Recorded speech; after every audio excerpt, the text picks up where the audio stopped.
നമസ്തേ. Doctor ഹെഡ്ഗേവാറിന്റെ പേരിൽ ബഹളം വയ്ക്കുന്ന കോൺഗ്രസുകാർക്ക് അറിയുമോ തിരുവനന്തപുരത്ത് ഡോക്ടർ ഹെഡ്ഗേവാർ റോഡ് വന്നത് എങ്ങനെയെന്ന്? അറിയുമോ എന്ന ചോദ്യത്തിന് പ്രസക്തിയില്ല. കാരണം അറിയാം.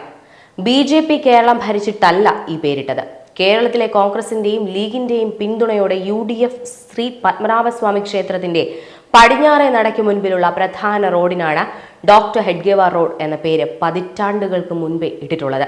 1988-93 കാലത്താണ് ഇത് സംഭവിച്ചതെന്നും അന്ന് CPM-ന് ചെറിയൊരു മുറുമുറുപ്പ് മാത്രമേ ഉണ്ടായിരുന്നുള്ളൂ എന്നും എല്ലാവർക്കും അറിയാം.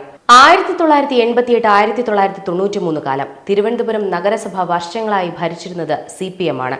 നഗരത്തിലെ പ്രധാന നേതാക്കളെല്ലാം കാലങ്ങളായി അവരുടെ കൗൺസിലർമാരായിട്ട് കോസല രാമദാസ്, കരമന സോമൻ, കളിൻപാൻകുളം സോമൻ, MP പത്മനാഭൻ, സ്റ്റാലിൻ സത്യനേശൻ തുടങ്ങിയ അന്നത്തെ ജില്ലയിലെ പ്രധാന നേതാക്കളെല്ലാം തുടർച്ചയായി നഗരം ഭരിച്ചിരുന്നവരാണ്.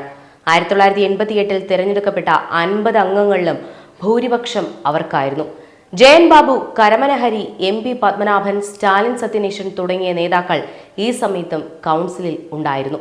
BJPക്ക് 6 പേരും. ശ്രീ പത്മനാഭസ്വാമി ക്ഷേത്രത്തിന്റെ പടിഞ്ഞാറേ നടയ്ക്ക് മുൻപിലുള്ള പ്രധാന റോഡിന് ഡോക്ടർ ഹെഡ്ഗേവാർ റോഡ് എന്ന് നാമകരണം ചെയ്ത് ബോർഡ് സ്ഥാപിക്കണം എന്ന് അവതരിപ്പിച്ച പ്രമേയം CPM-ന്റെ ചെറിയ എതിർപ്പിനെ അവഗണിച്ചും പാസ്സായത് BJPക്കൊപ്പം നിന്ന കോൺഗ്രസിന്റെയും 2 അംഗങ്ങൾ ഉണ്ടായിരുന്ന മുസ്ലിം ലീഗിന്റെയും പിന്തുണയോടെ തന്നെയായിരുന്നു.